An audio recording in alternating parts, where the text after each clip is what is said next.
The grand ballroom of Meridian Prime Station floated in the darkness of space like a jewel.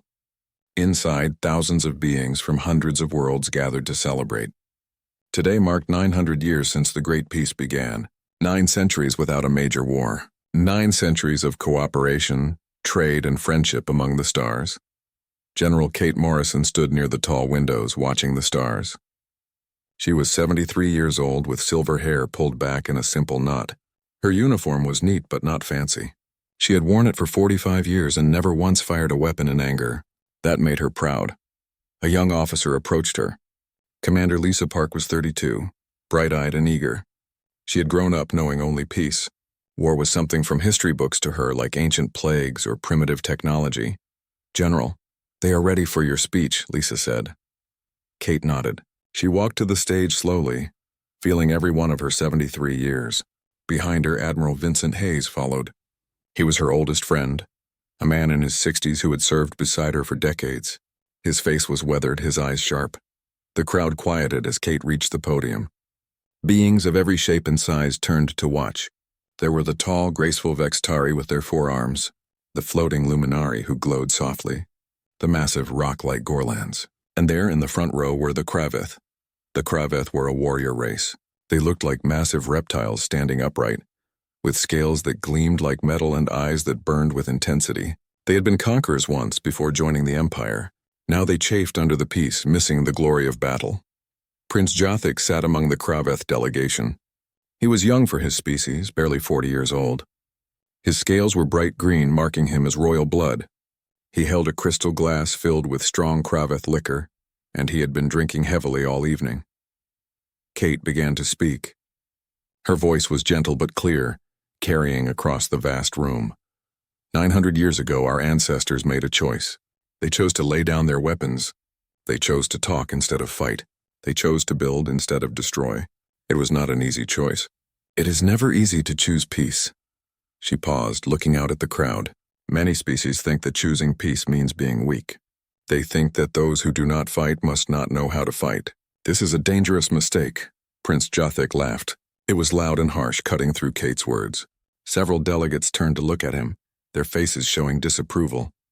But he did not stop. "Dangerous," he called out, his words slurred. "The only danger is from those who are too weak to fight.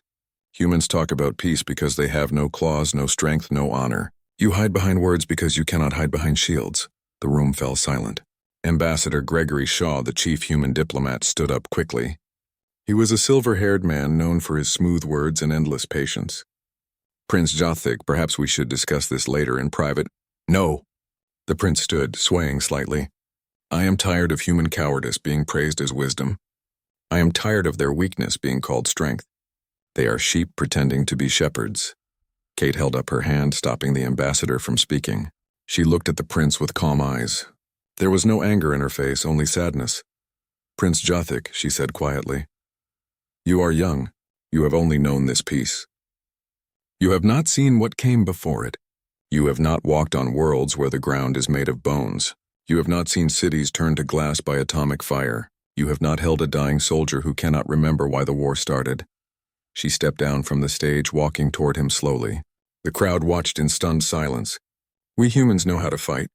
We are very, very good at it. We spent 10,000 years fighting each other, learning every possible way to kill. We became masters of war, and that is exactly why we choose peace now." The prince's face twisted in rage. The alcohol and the public humiliation mixed into something dangerous. His hand moved to his belt where a ceremonial plasma pistol hung. It was supposed to be just for show, a symbol of rank, but it was fully functional. "You dare lecture me?" he snarled.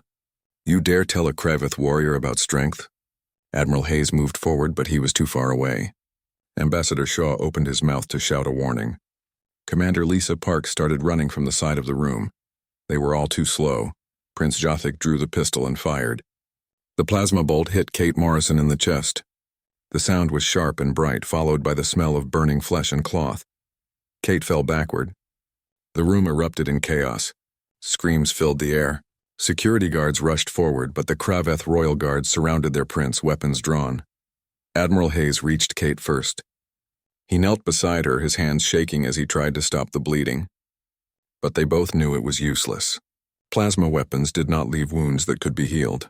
They left destruction. Commander Lisa Park fell to her knees on Kate's other side. Tears streamed down her face. "General, please, hold on. Medical is coming. They will fix this." Kate looked up at them both. Her breathing was shallow, her face pale.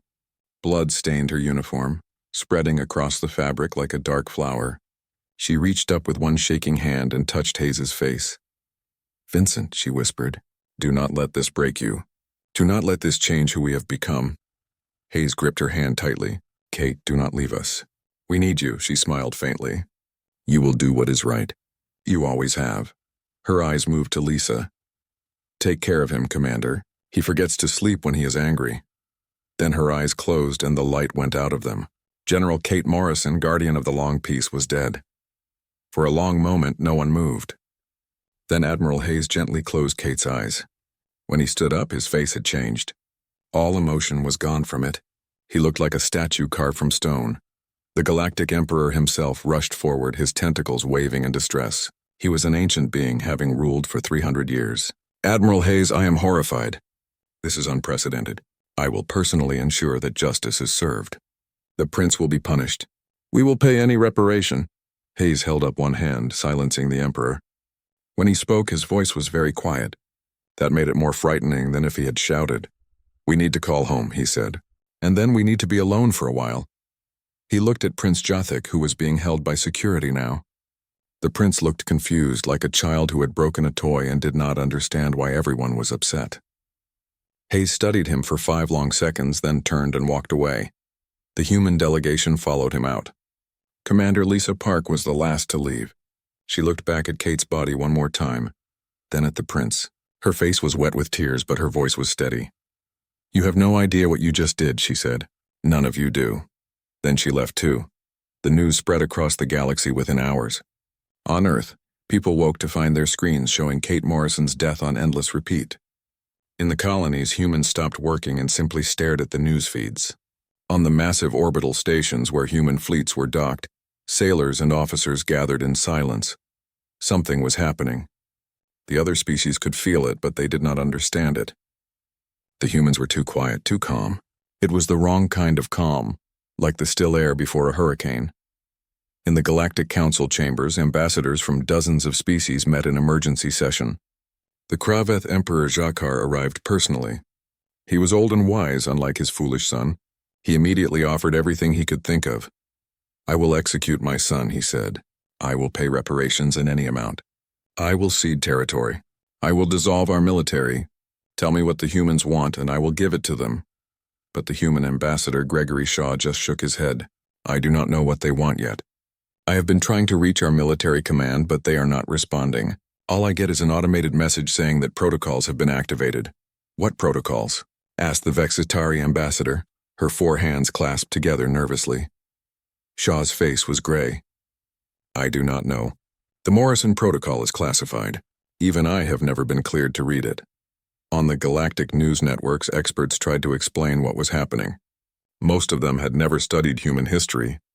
They knew humans as artists, diplomats, and engineers. They knew about human music and human literature. They knew that humans could mediate disputes and find peaceful solutions. But one expert was different. Professor Thalvin was a Vextari historian who had spent 50 years studying what she called the human mystery. She had always been curious about why such a successful species had so little military presence. When the news channels called her, she appeared on screen looking terrified. Her 4 hands shook as she held up old data files. "I have been researching human history," she said, her voice trembling, "before they joined the Empire." "Do you know what I found?"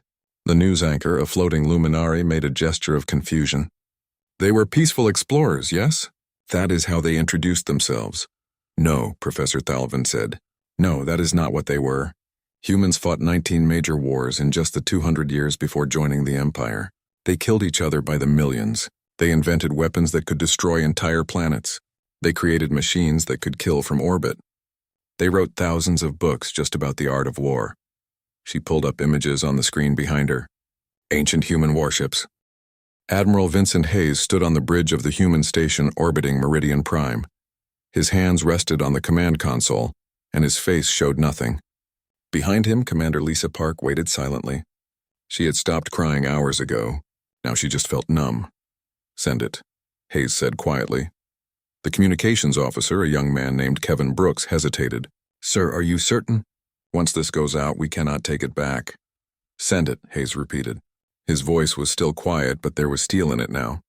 Kevin's fingers moved over the controls. A single message, heavily encrypted, shot out across space toward Earth and every human colony. It was only 7 words long.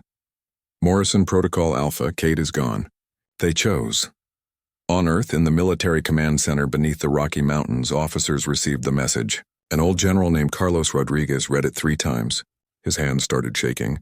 He had been in the military for 35 years and had never fired a shot in combat. He had prayed he never would. He stood up and walked to a secure vault. His handprint and retinal scan opened it. Inside was a single document, yellowed with age but preserved perfectly. The Morrison Protocol. It had been written 900 years ago by the first humans to join the Galactic Empire. Rodriguez read it carefully. The protocol was clear and detailed. It explained exactly what humanity would do if their commitment to peace was ever met with lethal force. It was not a plan for revenge. It was a plan for justice delivered with overwhelming force. He picked up a phone that connected directly to the president. "Madam President," he said, "the Admiral has confirmed. General Morrison is dead, murdered by a member of the Kraveth royal family during a peace ceremony." President Caroline Wright sat in her office, holding her own copy of the protocol. She had been crying, but she had stopped now. There would be time for tears later. "Execute the protocol, General Rodriguez," she said. "All phases. No delays." "Yes, Madam President," Rodriguez replied. He hung up and turned to his staff. "Wake up the fleet. All of it." In orbit around Mars, the Museum of Human Conflict had stood for 700 years. Millions of tourists had visited it, walking through the old warships and looking at ancient weapons. Alien children had played in the mock combat simulations. Everyone thought it was just a museum. They were wrong. Captain Nina Foster had been the museum director for 20 years. She was 45 years old and had given tours to visitors from 100 different worlds. She had smiled and explained human history, always emphasizing how humans had chosen to leave warfare behind. But Nina had also maintained every ship in perfect working order. Every weapon system was functional. Every engine could fire. Every crew member was actually a fully trained military officer who happened to work at a museum. When the activation signal came through, Nina did not hesitate. She had been drilling for this moment for 2 decades, praying it would never come. "All hands to battle stations," she announced over the station intercom. "This is not a drill. I repeat, this is not a drill. We are activating under Morrison Protocol." Across the museum, people moved with sudden purpose. The friendly tour guides became tactical officers. The maintenance crew became weapons specialists. The historical reenactors became real soldiers. The warship Remembrance had been the centerpiece of the museum. It was 800 years old, a dreadnought from humanity's last major war with itself. Tourists loved it because it looked so primitive compared to modern ships, with its thick armor and massive guns. But the Remembrance was not primitive. It had been updated quietly over the centuries. Its engines were modern. Its weapons used current technology. Its armor was reinforced with materials that had not existed when it was first built. And its tactical systems were loaded with 10,000 years of human warfare experience. Nina took her place in the captain's chair. Around her, the bridge crew worked quickly and efficiently. They had practiced this so many times. But practice and reality were different things. "All systems online," reported her tactical officer, a woman named Ashley Carter. "Weapons charged. Engines warm. We are ready to fly." "Take us out," Nina ordered, nice and slow. "I want everyone in the system to see us." The Remembrance moved out of its museum berth. Its engines glowed blue as it cleared the station. Behind it, 50 other warships followed. They formed up in a perfect formation, moving like they had drilled together for years. Because they had.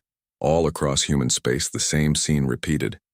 Ships that had been decommissioned and turned into museums suddenly activated. Orbital defense platforms that were supposedly historical monuments powered up their weapons. Ground installations that gave tours to schoolchildren opened their hangars, and combat shuttles flew out. The aliens watched in shock. The Galactic Empire had always known where the human military was. Or so they thought. There were human patrol ships, of course, human security forces, human defense stations, but nothing like this. Dr. Henry Kim had been the keeper of human military records for 30 years. He was a civilian, a historian who specialized in warfare. He had spent decades cataloging every battle, every weapon, every tactic that humans had ever used. It had given him nightmares. Now he sat in a meeting with the human military command. On the screens around the room, data flowed constantly. Ship movements, personnel activations, weapon system checks. How many ships? General Rodriguez asked. Henry checked his tablet. We have 847 capital ships coming online, another 2,300 support vessels, approximately 150,000 combat-ready personnel across all services. Rodriguez nodded slowly. And the Kraveth?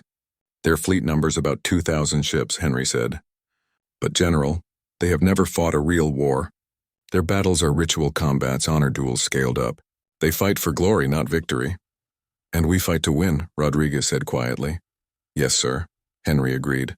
Every tactic we developed was tested against other humans. We know how to predict our enemy, because we were always fighting ourselves. The Kraveth have only fought aliens. They have never learned to think like their opponents. On Meridian Prime, the Galactic Council was in emergency session. Species representatives argued and shouted. The Kraveth Emperor Jakar knelt before the council, something no Kraveth Emperor had done in 3,000 years. Please, he begged, tell me what I must do. I will execute my son with my own claws. I will dissolve our military. I will cede half our territory. Just tell the humans what they want. Ambassador Gregory Shaw stood at the human delegation table. He looked tired and old. He had spent 40 years building friendships across the galaxy. Now he watched them crumble. I have my orders, he said quietly.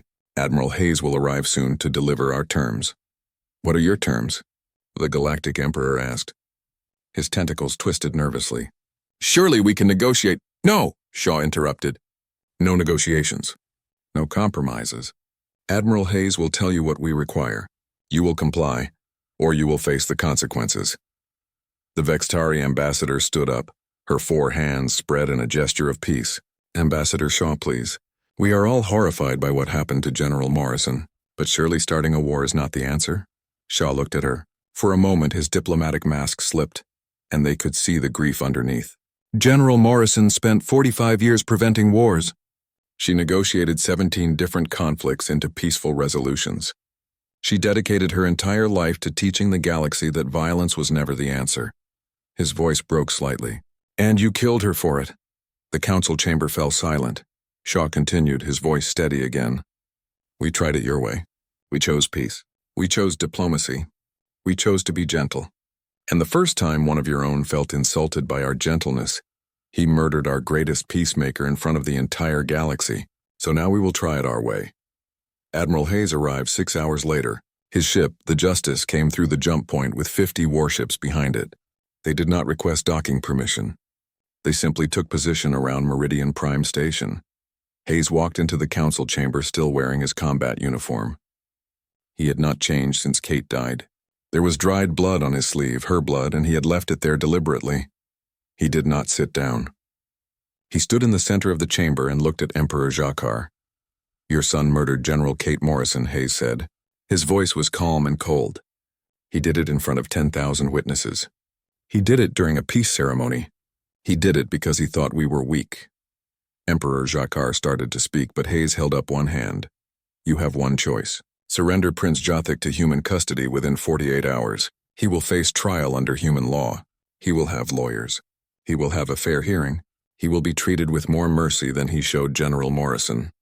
Hayes paused. Or we will come and take him. Your choice, please, the Emperor said. There must be another way. Let me punish him. 48 hours, Hayes repeated. Not 1 minute more. He turned to leave, but the Galactic Emperor called out. Admiral, please. If you do this, if you attack the Kraveth, you will shatter the peace. You will start the first major war in 900 years. Hayes stopped. He looked back over his shoulder. The peace was already shattered when your empire let a drunk prince murder an unarmed diplomat. We are just making sure everyone understands that there are consequences. He walked out. The countdown had begun. Emperor Jakar returned to his homeworld immediately. He called his Commander Krasik stood on the bridge of her warship, the Glorious Fang. She was a mid-ranking officer in the Kraveth fleet, veteran of a dozen honor duels and ceremonial battles. She had never been in a real war. No Kraveth alive had. Around her, the Kraveth home fleet gathered. Over 2,000 ships formed up in their traditional battle formation, a massive sphere designed to surround and overwhelm any enemy. It was a formation that had won glory for 3,000 years. "Sensors are detecting the human fleet," her tactical officer reported. "They are coming out of hyperspace at the system edge." Krasik watched her screen. The human fleet appeared ship by ship until all 400 vessels were visible. They were outnumbered 5-1. That should have made her confident. Instead, she felt nervous.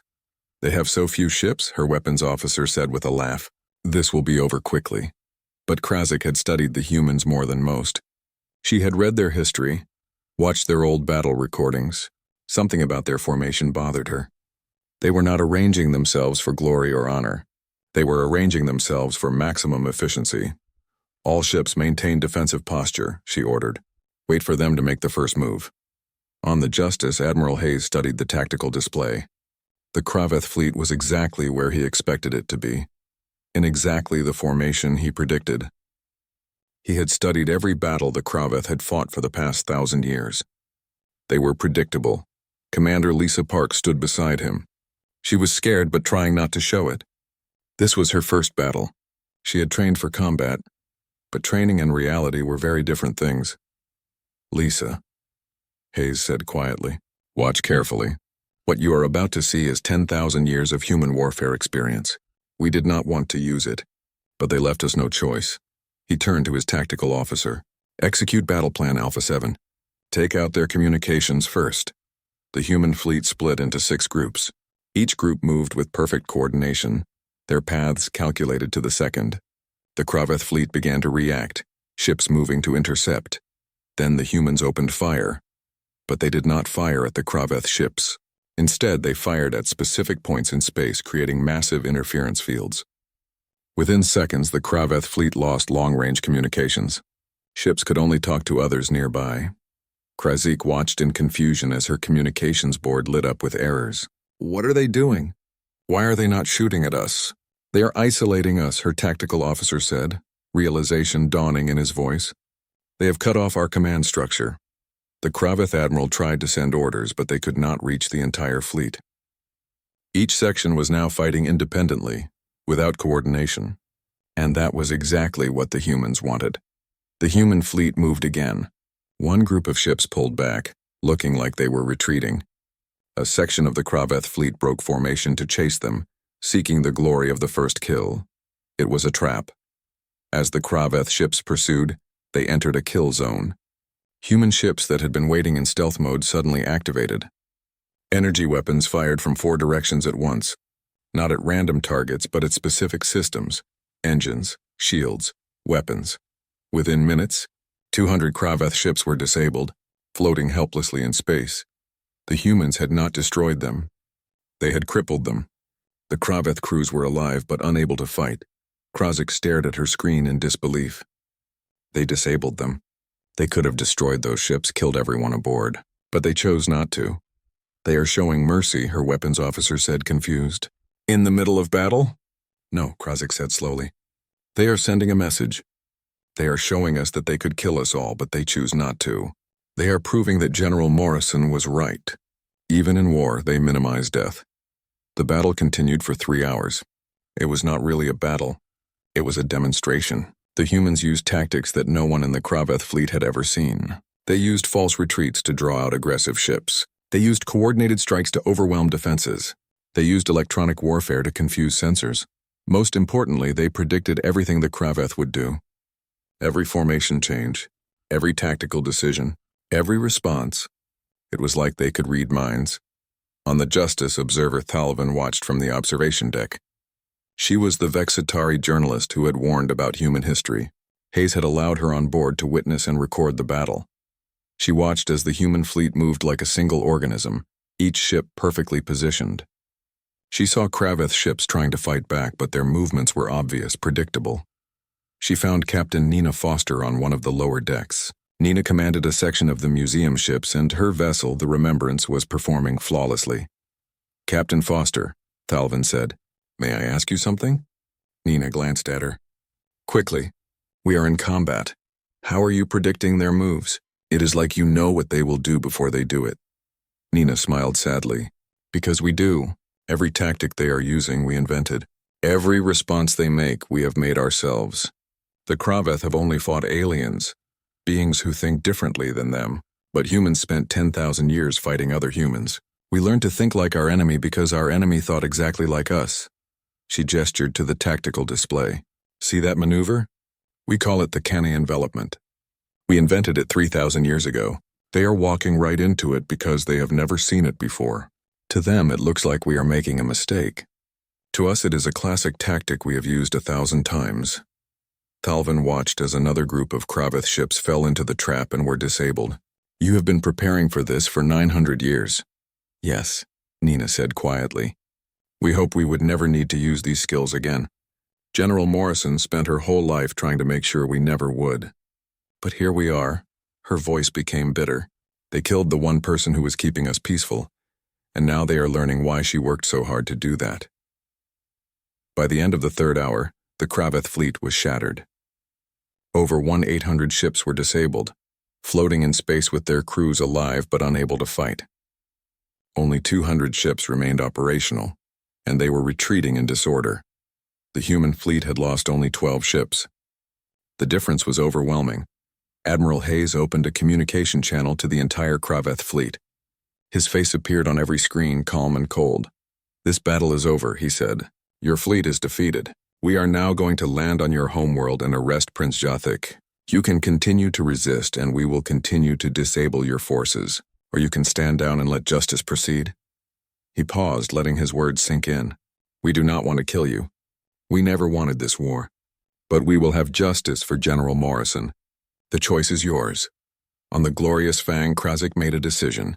She was a warrior, but she was not a fool. Her fleet was destroyed. Continuing to fight would only get her crew killed. "Stand down," she ordered. "Power down weapons. Do not resist." Her crew looked at her in shock, but they obeyed. Across the Kraveth fleet, other commanders made the same choice. Within minutes, the remaining ships powered down their weapons. The human fleet moved past them, heading for Kraveth Prime. As they passed, medical shuttles launched from the human ships. They moved toward the disabled Kraveth vessels. "What are they doing?" Krazik's tactical officer asked. A communication came through. A human medical officer appeared on the screen, speaking in perfect Kraveth language. "This is the Human Medical Corps. We are transmitting emergency repair instructions for your life support systems. We are also prepared to provide medical assistance to any injured crew. Will you accept our help?" Krazik stared at the screen. The humans had just destroyed her fleet, and now they were offering to help save her people. She did not understand. "Yes," she said slowly. "We accept your help." Human medical shuttles docked with disabled Kraveth ships. Human doctors and engineers came aboard, working quickly to repair critical systems and treat the injured. They were efficient and professional, showing no anger or hatred. One human doctor, a young man named Paul Stevens, worked in the medical bay of the glorious Fang. He treated wounded Kraveth soldiers with the same care he would give to humans. Krazik watched him work. "Why?" she finally asked. "Why do you help us?" "We just tried to kill you." Paul looked up at her. His eyes were tired but kind. "Because that is who we are. We fight when we must, but we do not enjoy killing. General Morrison taught us that every life has value, even the lives of our enemies." He returned to his work. "She would want us to do this, so we do it to honor her memory."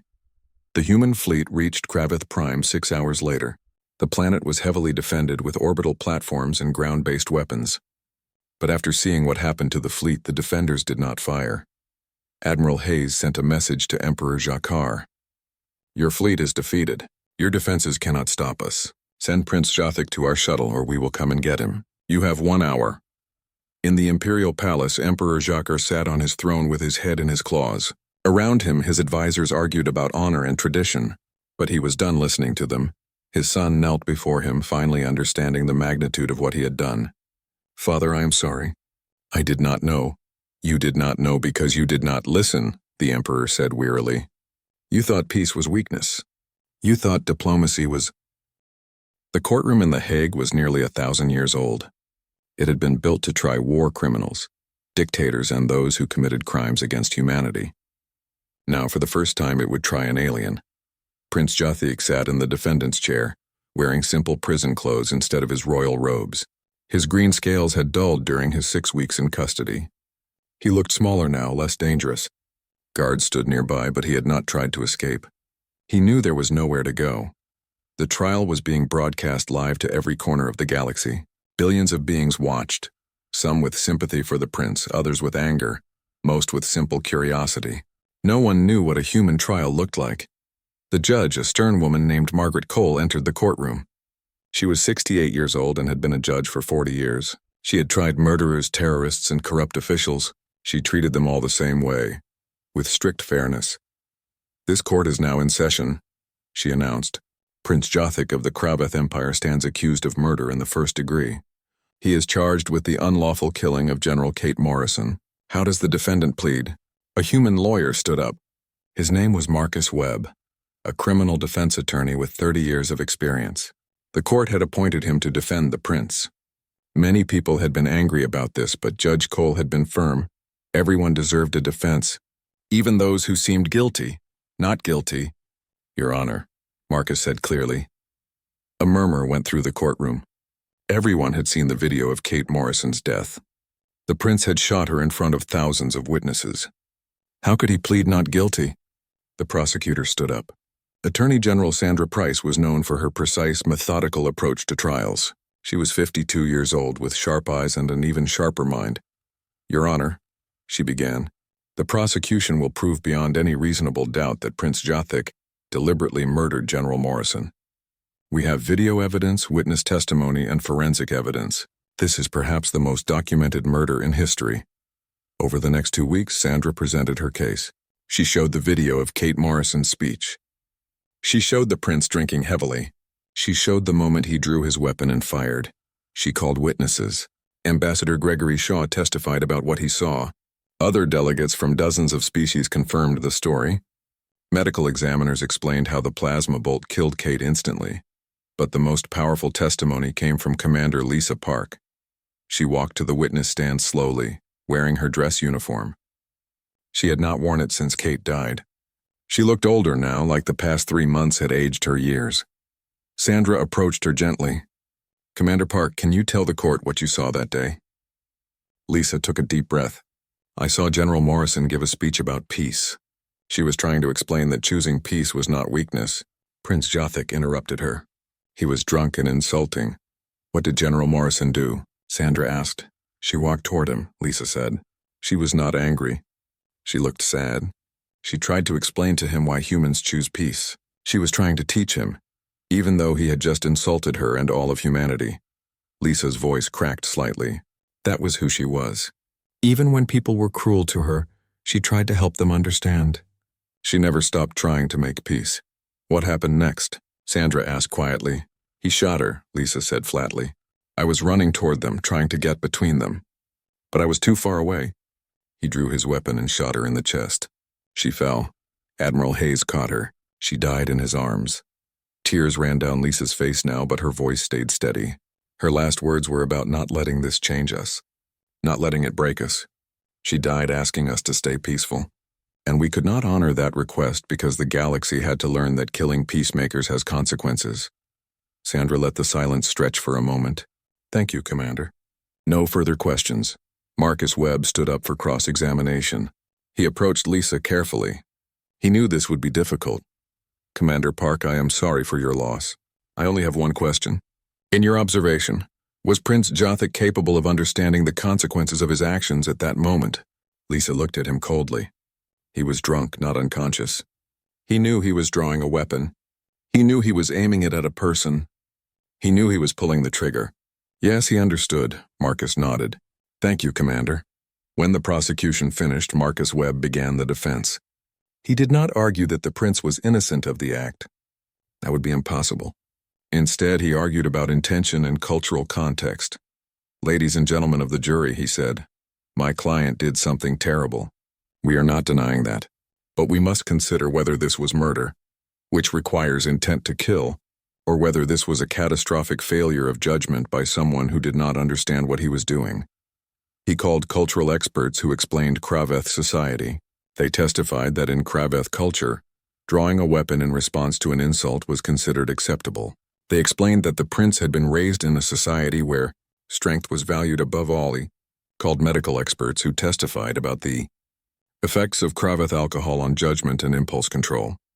Finally, he called Prince Jothic himself to testify.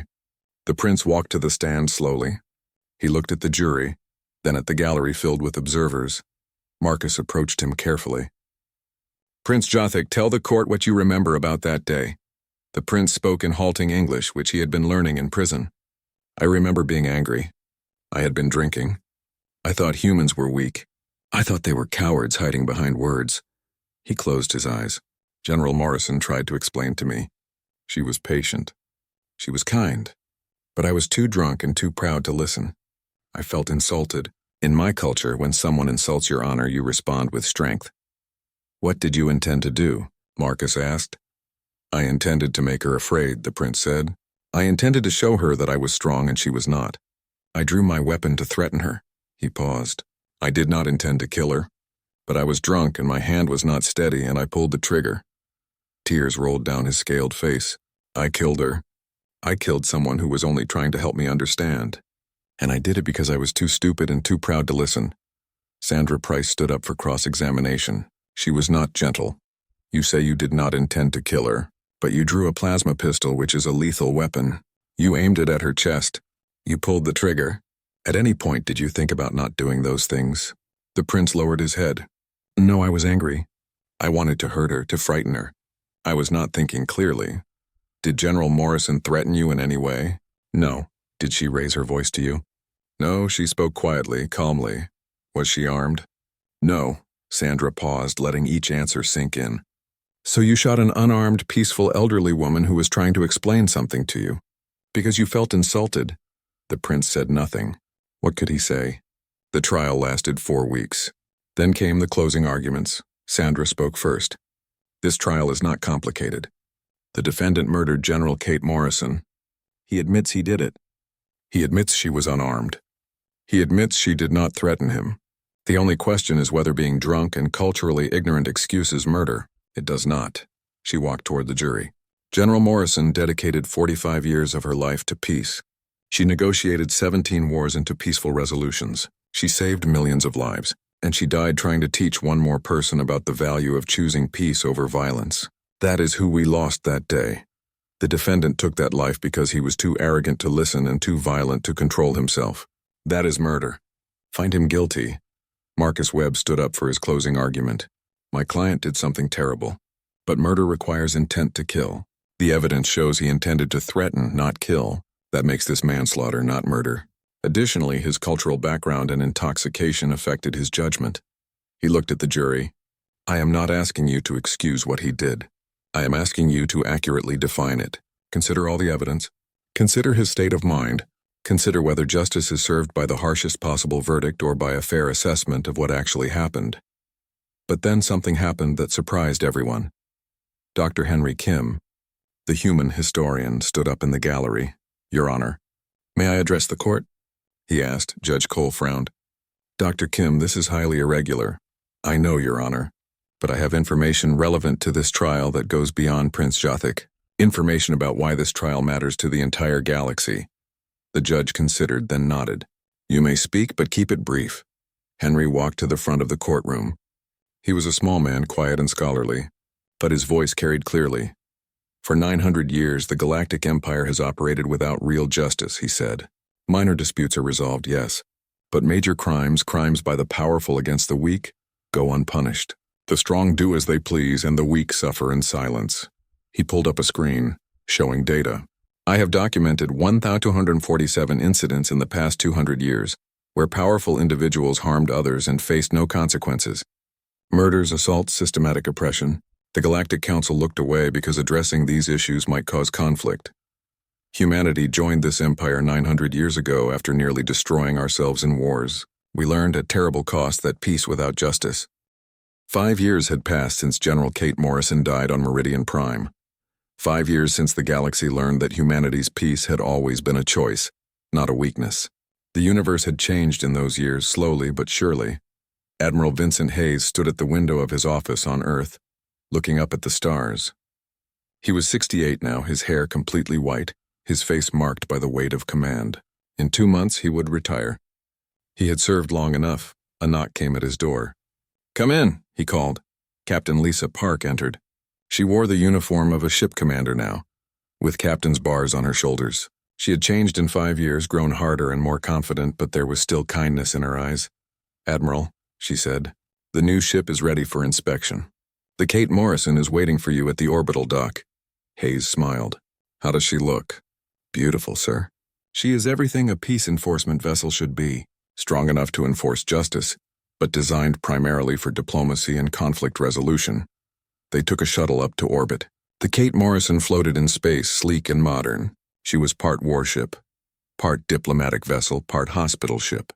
She represented everything humanity had learned in the past 5 years. As they toured the ship, Lisa explained its capabilities. "We have conference rooms for negotiations, medical facilities for humanitarian missions, but we also have full military capabilities if needed. We are prepared to help build peace, but we are also prepared to enforce justice." Hayes walked through the bridge, running his hand along the captain's chair. "You will command this ship well, Lisa. Kate would be proud." Lisa's eyes grew damp, but she smiled. "I hope so, sir. I try to ask myself what she would do in every situation.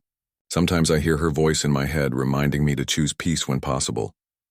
"But you remember the rest of her lesson too," Hayes said, "that sometimes peace is not possible, and when that happens, justice must still be served." "Yes, sir," Lisa agreed. They returned to Earth that evening. Hayes had one more stop to make before he could go home. The Morrison Military Academy sat in the mountains outside Denver. It had been Kate's idea, though she never lived to see it built.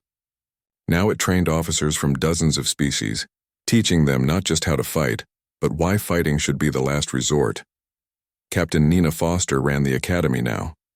She had left her command of the museum fleet to take this position. She believed that teaching the next generation was more important than commanding ships. Hayes found her in one of the lecture halls. She was teaching a class of mixed-species cadets about the Battle of Kraveth Prime. "The human fleet won not because we had better weapons," she explained, "but because we understood war at a deeper level. We had spent 10,000 years fighting ourselves, learning every possible tactic. The Kraveth had only fought aliens, beings who thought differently than them. They never learned to predict their enemy." A young Kraveth cadet raised her hand. Hayes recognized her, Commander Krazik's daughter, sent to learn at the academy as part of the new exchange program. "Captain Foster, my mother served in that battle. She says that the most terrifying thing was not the human weapons, but the human mercy, that you could have killed everyone but chose not to." "Why?" Nina smiled gently. "Because General Morrison taught us that how you fight matters as much as why you fight. We could have destroyed your fleet and killed thousands, but that would have made us conquerors, not peacekeepers. We wanted justice for General Morrison, not revenge." She gestured to the screen showing battle footage. "Every disabled ship we left intact, every wounded soldier we treated, every life we spared, that was General Morrison's influence. She died asking us not to let her death change who we had become, so we stayed true to our values even while enforcing justice." After the class, Nina walked with Hayes through the academy grounds. Cadets from dozens of species trained together, learning from each other. "How many have graduated so far?" Hayes asked. 47 officers from 34 different species," Nina replied proudly. "They go back to their governments and teach what they learned here. Some have started academies of their own based on our model." She paused. "Admiral, do you think Kate would approve of what we have built?" Hayes was quiet for a moment. "She would be sad that it took her death to build it. But yes, I think she would approve. We are teaching the galaxy what she spent her life trying to show them." That night, Hayes made one final visit. The high-security prison outside Chicago held the galaxy's most dangerous criminals. Among them was Prince Jothic. The prince had changed in 5 years. He looked older, his scales duller, but his eyes were different. They held awareness now, understanding, even wisdom. He sat across from Hayes in the visitor room, separated by a transparent barrier. "Admiral Hayes," the prince said in fluent English now, "thank you for coming. I was not sure you would. I almost did not, Hayes admitted, but I wanted to see if the reports about your progress were true. The prince nodded. I have been reading, studying. I have read every book General Morrison wrote. I have studied human history and philosophy. I am trying to understand what I destroyed when I killed her. He pulled out a letter written in careful handwriting. I write to the families of the soldiers who died in the war I started. Most do not respond. Some curse me. A few write back telling me about their loved ones. I think those letters hurt most because they remind me of the real people affected by my stupidity. Hayes studied him carefully. Do you understand now what Kate was trying to teach you? Yes, the prince said quietly. She was teaching me that strength without wisdom is just violence. That peace requires more courage than war. That choosing mercy when you have the power to harm is the highest form of strength. He looked down at his hands. I was too ignorant and too proud to understand. And she died because of it. You will never leave this prison, Hayes said. You know that, I know. And that is just... I took a life that cannot be replaced. I started a war that killed people who did not deserve to die. If spending the rest of my life here helps teach others not to make my mistake, then maybe some small good can come from the evil I did. Hayes stood to leave, then paused. Kate believed in redemption. She believed people could change. I hope she was right about you. The prince watched him go, then returned to his cell and his books. The next day, Hayes traveled to Meridian Prime for the anniversary memorial. 5 years since Kate died, 5 years since the galaxy changed, the memorial had grown. The simple statue of Kate with her hand extended in greeting now stood in a garden. Species from across the galaxy had contributed plants and trees from their homeworlds. It had become a place of pilgrimage, a reminder of what was lost and what was learned. Commander Krasik was there. She and Hayes had formed an unlikely friendship over the years. She worked now as a military advisor to the Galactic Council, helping restructure the Empire's defense forces along more ethical lines. They stood together before the statue, watching young beings from dozens of species sit in small groups, discussing philosophy and ethics. My daughter is studying at your academy, Krasik said. She writes to me about what she is learning. It is very different from how I was raised. How so? Hayes asked. I was taught that strength was the only virtue that mattered, that warriors earned respect through violence, that peace was for the weak. She looked at the statue. Your General Morrison tried to teach me different. I was too stubborn to listen. But my daughter is learning what I could not see, that true strength includes knowing when not to use your power. Hayes smiled sadly. Kate would be glad to hear that. She always believed that teaching the next generation was more important than punishing the current one. More people arrived for the memorial ceremony. Ambassador Gregory Shaw, now serving as the human representative to the reformed Galactic Council. Dr. Henry Kim, whose historical research had helped shape the new justice system. Captain Nina Foster bringing cadets from the academy. Captain Lisa Park, whose ship the Kate Morrison was now on its first diplomatic mission. President Caroline Wright gave a speech. She was older now, planning to retire after her term ended, but her voice was still strong. 5 years ago, we lost General Kate Morrison. She was murdered for trying to teach a lesson about peace. Her death forced us to demonstrate through action what she had tried to explain through words. We showed the galaxy that humanity's peace was never weakness, it was always choice. She gestured to the gathered crowd, representatives from hundreds of worlds. But Kate's real legacy is not the war we fought or the trial we held.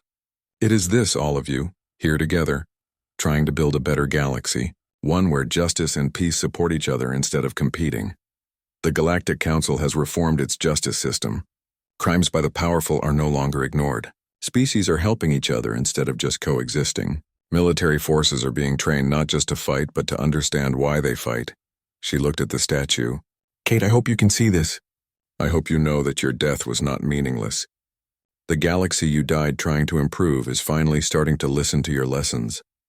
After the speeches, Hayes found himself sitting on a bench in the garden, watching the young beings discuss and debate. A human student was explaining something to a Kraveth student, using animated hand gestures. The Kraveth was listening carefully, asking questions. Krasik sat down beside him. Do you think the long PC